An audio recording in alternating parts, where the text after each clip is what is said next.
Yo, what's up guys? Welcome to Joe the Man. Today's video we are focusing on a movie that I thought was very good and probably one of the best films of all year of 2014. We are talking about Michael Keaton's Birdman. Let's get into this.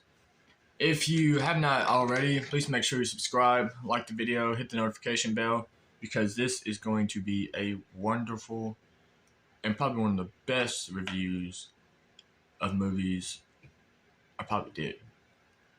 Maybe it's not. Maybe it's, a film review you've been looking forward to or one that hasn't been done in a while. But let's talk about Birdman. And no, I'm not talking about the rapper Birdman. I'm talking about the film noir that everybody liked. Okay, so Michael Keaton used to be a famous superhero in a movie called Birdman. But now he's kind of washed up.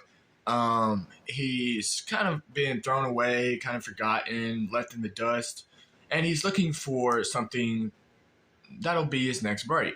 So he throws all of his money into this play from a book that was written about 50 or 60 years ago. And that play is called Things We Talk About When We Talk About Love, which is an actual book and an actual play. I think they did a really good job making this play, and it's a play that pokes a lot of emotions and a lot of strong feelings and a lot of issues with society. They all go into this one play, and it becomes something that is very powerful to watch. This movie not only focuses on Michael Keaton per se. It's not all really about him. It's more about his family. It's more about film critics. And a lot of that gets portrayed all in this movie. This movie is made to look like one big shot, one big long screening. Actors spend a lot of time in this production hall. They spend a lot of time in makeup rooms, on stage, and there's not a lot of like outside scenes per se. There's only like a couple, especially the one with Michael Keaton running around Times Square with his underwear on. Yes, that is that movie. But the cast is fucking stellar. I mean, we have Edward Norton from Fight Club. You have Zach Galifianakis. You have Emma Stone, Michael Keaton.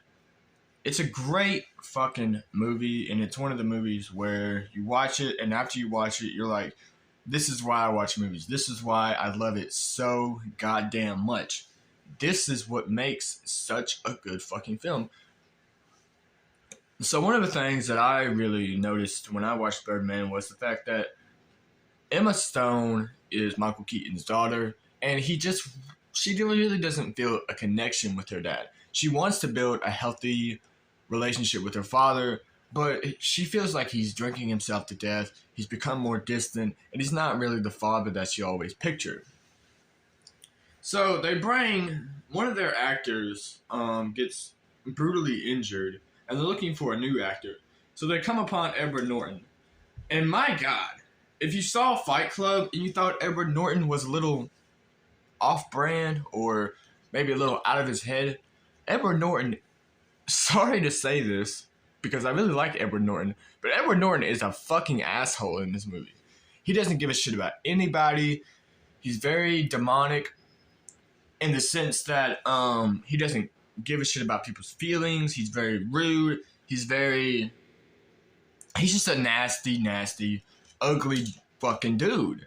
And I hate to say that about Edward Norton because he's such a great actor, but that's what he portrays in Birdman. He portrays this nasty, disgusting, ugly, just all-out rude person that most people would say, we kind of don't want this dude.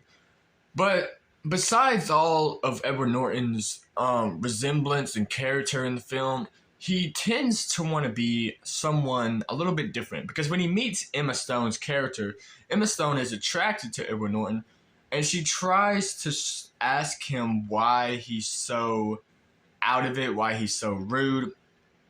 And one of his great responses is, I don't care what people think about me. I don't let other people's actions revolve around me. And I can't fail to do something on stage because that is kind of what I was born to do. what he does on stage and what he does in real life are two very different semblances. He's an asshole in real life, but on stage, he critiques everything and he wants to be the best version of himself while he's on stage. And that's what carries the film. Michael Keaton eventually, he makes the play, but he runs into a lot of film critics, one in particular who hasn't even read his play, but still wants to give him a negative review because she is very prejudiced. She's very prejudiced against Michael, and she just doesn't care what his image looks like. She knows he's famous for flopping films and not really making a comeback, so she wants to give him a negative review just based off his past prior resemblance in old films.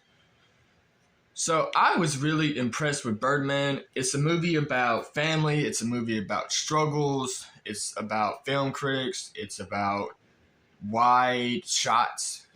It's just one of those films that really makes you think, and it really has your heart pumping, and it makes you wonder how broken emotions can really be shown on film.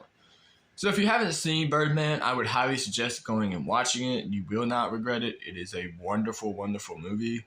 It's on HBO Max now. Thank you guys for watching. And as always, make sure you hit the like, subscribe button, and hit the notification bell so that you can get notified of all my upcoming movie reviews. Thank you guys for watching. This has been Joe the Man.